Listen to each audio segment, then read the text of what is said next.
नमस्कार, स्वागत है आप सभी साथियों का साइकोलॉजी के इस 360 डिग्री सेशन में। मैं हूं जितेंद्र, लेकर आया हूं आपके लिए साइकोलॉजी का ये एक महत्वपूर्ण सेशन साइकोलॉजी का, जिसे नाम दिया है अपन ने साइकोलॉजी का 360 डिग्री सेशन।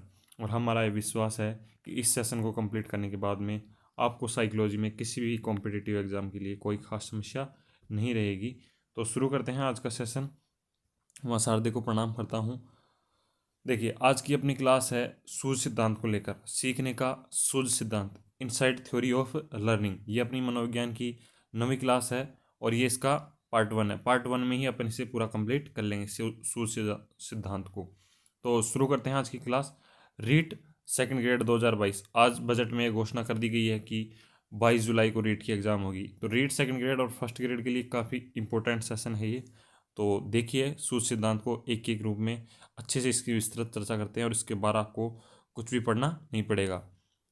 देखिए, सबसे पहले आप पढ़िए, सूझ जो सूझ सिद्धांत है वह गेस्टाल्टवाद की देन है। तो गेस्टाल्टवाद क्या है, सबसे पहले यही समझते हैं। देखिए, मनोविज्ञान में विभिन्न प्रकार के संप्रदाय होते हैं, जैसे व्यवहारवाद है, संरचनावाद है, गेस्टाल्टवाद है। तो ये सारे संप्रदाय इस प्रकार से बताते हैं कि मनोविज्ञान में कैसे चीज़ों को समझा जाता है, मनोविज्ञान का अध्ययन किस आधार पर किया जाता है। तो गेस्टाल्टवाद मनोविज्ञान का एक संप्रदाय है जो ये कहता है कि जो सीखना होता है वो संपूर्ण रूप में होता है। यह जो गेस्टाल्टवाद है ये संरचनावाद के विरोध में उत्पन्न हुआ था। संरचनावाद कहता है कि एक एक चीज़ को, एक एक तत्वों को जोड़कर सीखना होता है, एक एक तत्व से सीखना होता है, अलग अलग रूप से सीखना होता है। जबकि गेस्टाल्टवाद, जिसका अर्थ है समग्र आकृति यानी संपूर्ण आकृति, तो वो कहता है कि सीखना समग्र रूप में होता है। देखिए, पढ़ते हैं अपन। यह सिद्धांत गेस्टाल्टवाद की देन है। गेस्टाल्टवाद को कौन से सिद्धांत देन है? सूझ सिद्धांत जो है वो गेस्टाल्टवाद की देन है। गेस्टाल्टवाद मनोविज्ञान का एक संप्रदाय है जो संरचनावाद का विरोध करता है। संरचनावाद का विरोध किस रूप में करता है अभी देखेंगे। गेस्टाल्टवाद के अनुसार सीखना समग्र रूप में होता है। समग्र रूप में कैसे होता है अभी अपन देखेंगे। और संरचनावाद क्या कहता है कि सीखना समग्र समग्र रूप में नहीं होता है, सीखना तत्वों के रूप में होता है।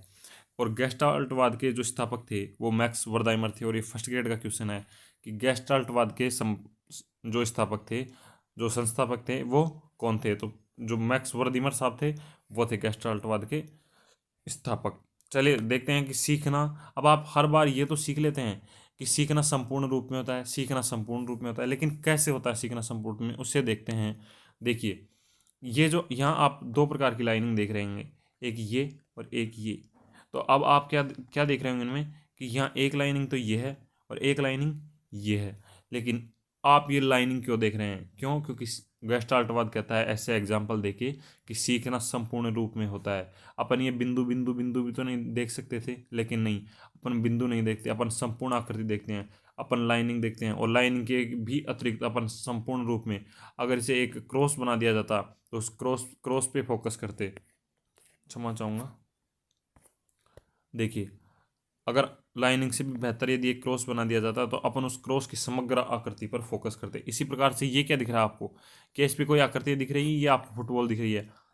आपको लग रहा होगा कि ये एक फुटबॉल है। क्यों? क्योंकि अपन समग्र आकृति में सीखते हैं। ये कौन कहता है? गेस्टाल्टवाद। इसमें आपको दिख रहा होगा एक सितारा और उसके अंदर ये वृत्त हैं जो कटे हुए हैं। तो इन सब चीज़ों से ये बताया जाता है कि गेस्टाल्टवाद जो है, मैं एक मिनट इसे फ्लाइट मोड में कर देता हूँ, अब आप अपन पढ़ते हैं अच्छे से। तो जो गेस्टाल्टवाद है वो समग्र समग्र रूप से सीखने पर बल देता है। चलिए शुरू करते हैं, अब आगे चीज़ें समझते हैं। देखिए, गेस्टाल्टवाद में 3 मनोवैज्ञानिक प्रमुख हैं।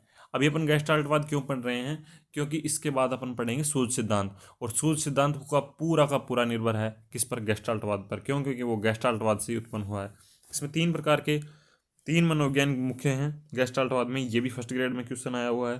तीनों का नाम पूछा गया था। कौन कौन से हैं? मैक्स वर्दाइमर, कोहलर और कोपका। तो मैक्स वर्दाइमर तो इसके संस्थापक हैं। कोहलर ने मुख्य इसका प्रयोग किया और कोपका इसके कोहलर के मुख्य सहायक थे। देखते हैं क्या प्रयोग था। अब अपन पढ़ते हैं सूझ का सिद्धांत और क्या प्रयोग था उस सिद्धांत का। सूझ का सिद्धांत सीखने का सिद्धांत, सूझ के द्वारा सीखना कैसे होता है।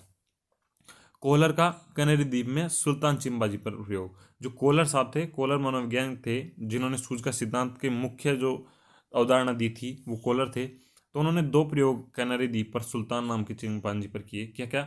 एक छड़ी समस्या प्रयोग और एक बक्स समस्या प्रयोग। अपन दोनों प्रयोग देखते हैं और फिर क्या उन प्रयोगों में महत्वपूर्ण चीज़ें हैं और कैसे ये सिद्धांत है ये भी अपन देखते हैं। अपन इसे जल्दी कवर करते हैं ताकि आपका समय बर्बाद ना हो। 22 जुलाई को आपकी रीट की एग्जाम है, सेकंड ईयर की एग्जाम भी शीघ्र ही आ जाएगी। देखिए 2 प्रयोग आप समझिए।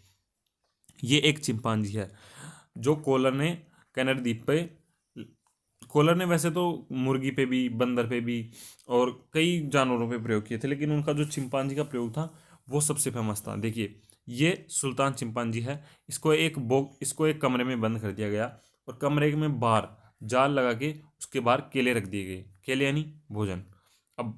अब केले इतनी दूर थे कि हाथ की पहुंच से बाहर थे, तो सुल्तान ने कई प्रयास किए उस पकड़कर उनको खींचने के लिए केलों को, लेकिन वह अनसक्सेसफुल रहा। फिर उस कमरे में ये 2 छड़ियाँ भी पड़ी हुई थी। यह है छड़ी समस्या प्रयोग। और ये छड़ियाँ इस प्रकार से थी कि ये आपस में आसानी से जुड़ सकती थी। सबसे पहले तो चिंपांजी ने उन केलों को लेने के लिए कई प्रयास किए, लेकिन फिर वह नहीं ले पाया तो निराश हो गया और बैठ गया। फिर वह इन छड़ियों से खेलने लग गया और इन छड़ियों से खेलते खेलते अचानक ये छड़ियाँ जुड़ गई और जुड़ते ही चिंपांजी में एक खुशी की लहर दौड़ गई और चिंपांजी ने इन दोनों छड़ियों को जोड़कर केले प्राप्त कर लिए। ये था छड़ी समस्या प्रयोग। अब ये है बक्स समस्या प्रयोग। चिंपांजी को एक बंद कमरे में बैठाया गया और वहां ऊपर छत से केले लटकाए गए। आप देख रहे होंगे कि ये चिंपांजी है और ये केले लटक रहे हैं। और वहां पर उस कमरे में 3 बॉक्स भी थे, एक सीढ़ी भी थी और एक बाद के प्रयोगों में एक चेयर भी थी। सबसे पहले आप बक्स समस्या को समझिए। उसमें 3 बॉक्स थे और केले इतनी ऊंचाई पर थे कि चिंपांजी को बिना बक्स की सहायता से केले प्राप्त करने में असफल था। सबसे पहले उसने उछल कूद करके केले प्राप्त करने के प्रयास किए जो कि असफल रहे। फिर चिंपांजी हार थक के और निराश होकर कमरे में बैठ गया। उसके बाद में उसके दिमाग में अचानक से बक्सों को देखकर एक विचार आया कि वह इन बक्सों को जोड़कर, इन बक्सों को ऊपर नीचे रखकर केले प्राप्त कर सकता है और उसमें एक खुशी की लहर आई। इसे कहते हैं आहा मोमेंट। आप इसे अच्छे से याद रखें। इस प्रयोग में इसे कहते हैं आहा आहा का क्षण। जब उस समस्या का समाधान मिलता है तो इसे क्या कहते हैं? आहा क्षण। तो जैसे ही चिंपांजी के दिमाग में यह आया, उसने दोनों बक्सों को ऊपर नीचे रखा और फिर क्या किया? केले प्राप्त कर लिए।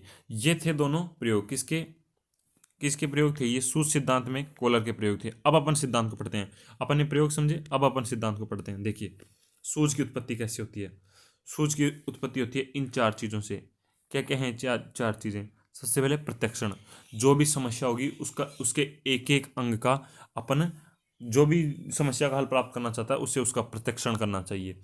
जो भी समस्या है उसके सभी अंग, जितनी जो भी समस्या है उसके सभी अंगों को अवलोकन करना चाहिए। और यदि किसी समस्या के अंग का अवलोकन करने में असमर्थ हैं तो वहाँ सूझ उत्पन्न नहीं होगी। ये किसने कहा था? कोलर ने। पहला काम है समस्या का प्रत्यक्षण करना।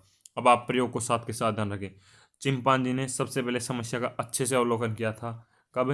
कि उसे केले प्राप्त करने हैं और किस रूप में प्राप्त करने हैं। उसके बाद में होता है अन्वेषण। अन्वेषण का मतलब उस समस्या का हल प्राप्त करने के लिए कार्य करना। क्या चिंपांजी ने अपने हाथ से केले हथियाने के प्रयास किया? हाँ, उसने कई प्रकार से प्रयास किए, लेकिन हाथ से भी पैर से भी, लेकिन वह अनसक्स मतलब सफल नहीं रहा। तो फिर उसके अंदर क्या आई? निष्क्रियता की अवस्था। यानी वह ये बात मान चुका था कि अब इस समस्या का कोई हल नहीं है। लेकिन जैसे यदि आपने प्रत्यक्षण अच्छे से किया होगा तो फिर आपके अंदर निष्क्रियता की अवस्था के बाद में सूझ का अचानक आगमन होता है। सूझ का अचानक आगमन आपको क्या बताता है? कि इस समस्या का हल आपको सूझ का आगमन बता देगा।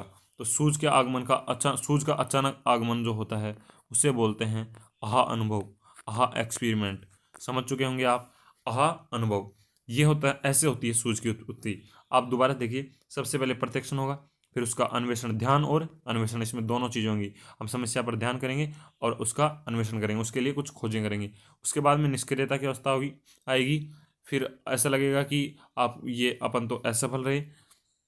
इसके बाद होगा सूझ का आगमन, समस्या का समाधान। अब आप इस चीज़ में एक चीज़ अच्छे से दिख रहे हैं कि अभी तक अपन ने जो 3 सिद्धांत पढ़े थे, जिसमें stimulus response theory, R type सिद्धांत और एस टाइप सिद्धांत और जो पावलोव का सिद्धांत, ये जो 3 चीज़ें अपन अपन पढ़े थे, उनमें तो उद्दीपक को देखकर अनुक्रिया हो रही थी। लेकिन कोलर और कोपका ने बताया, सूझ के सिद्धांत के आधार पर कोलर और कोपका ने बताया कि नहीं, सीखना उद्दीपक और अनुक्रिया के माध्यम से नहीं होता है, स्टिमुलस और रेस्पॉन्स के माध्यम से नहीं होता है, सीखना होता है सूझ के माध्यम से। और यही इस सिद्धांत का सबसे महत्वपूर्ण बात थी कि सीखना उद्दीपक और अनुक्रिया के माध्यम से नहीं होता है, सीखना होता है सूझ के माध्यम से। और सूझ सूझ दो बातों पर अच्छे से निर्भर करती है, क्या क्या? एक तो समस्या जितनी कठिन होगी, सूझ उस समस्या को सूझ से हल करना उतनी ही ज़्यादा संभावना रहेगी कि उस समस्या को सूझ से हल किया जा सकता है। जितनी कठिन समस्या रहेगी उसमें सूझ की मात्रा अधिक रहेगी। और दूसरा, इसमें सूझ में पिछले अनुभव कार्य करते हैं। जैसे चिंपांजी को पहले बक्स की सहायता से धीरे धीरे उसने बक्स रख के केले प्राप्त करना सीख लिए।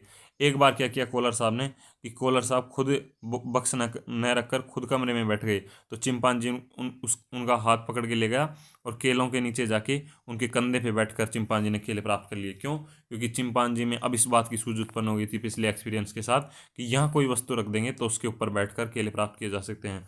तो सूझ की मात्रा पिछले अनुभव से प्रभावित होती है, और जितनी कठिन समस्या होगी सूझ उतनी ही ज़्यादा रहेगी। ये इसके 3 महत्वपूर्ण नियम बिंदु थे इस सिद्धांत के, जो आपके लिए बहुत ही महत्वपूर्ण है। इसके बाहर आपको पढ़ने की कोई आवश्यकता नहीं रहेगी। सूझ सिद्धांत ये हमारा विश्वास, आप पढ़कर देख लीजिएगा।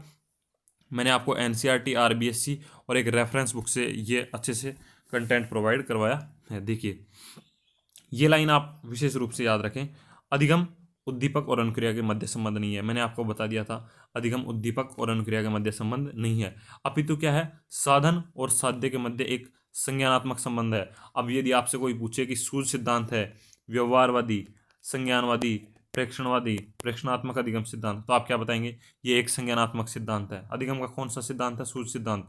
संज्ञानात्मक सिद्धांत।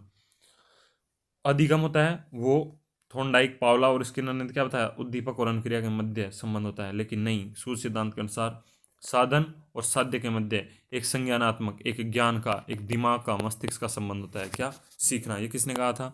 सूझ सिद्धांत में कोलर कोफका साहब ने। और गेस्टाल्टवाद के संस्थापक कौन थे? वर्दीमर। बस यही इसमें कुछ महत्वपूर्ण प्रश्न बनते हैं। इनकी क्विज अपन टेलीग्राम पे कर लेंगे। आज हमारे पास 900 विद्यार्थी अभी तक जुड़ चुके हैं 1 महीने के अंदर ही। काफ़ी अच्छा रेस्पॉन्स आपका मिल रहा है, इसके लिए आपका बहुत बहुत धन्यवाद। चलिए नेक्स्ट और लास्ट स्लाइड पर चलते हैं। क्या है? अगर आपको क्विज और अन्य फ्री टेस्ट सीरीज और स्टडी मटेरियल चाहिए राजस्थान की टीचर एग्जाम्स के लिए मनोविज्ञान का, तो आप हमसे जुड़िए टेलीग्राम पे सर्च कीजिए @psychology by जितेंद्र, आपको टेलीग्राम चैनल मिल जाएगा। पूरा वीडियो देखने के लिए आपका धन्यवाद। यदि आपके पास कोई प्रश्न है तो आप हमें नीचे कमेंट करके बता सकते हैं। और हमारी टीम का उद्देश्य है अधिक से अधिक संख्या में अच्छे एस्पिरेंट्स, पढ़ने वाले एस्पिरेंट्स हमें जल्दी से जल्दी जुड़ें। इसके लिए आप हमारा प्रयास कीजिए, पढ़ने वाले विद्यार्थियों तक हमारी पहुंच बनाने में हमारी मदद कीजिए, इसे शेयर कीजिए और टेलीग्राम पे भी विद्यार्थियों को जोड़िए। आपका बहुत बहुत धन्यवाद।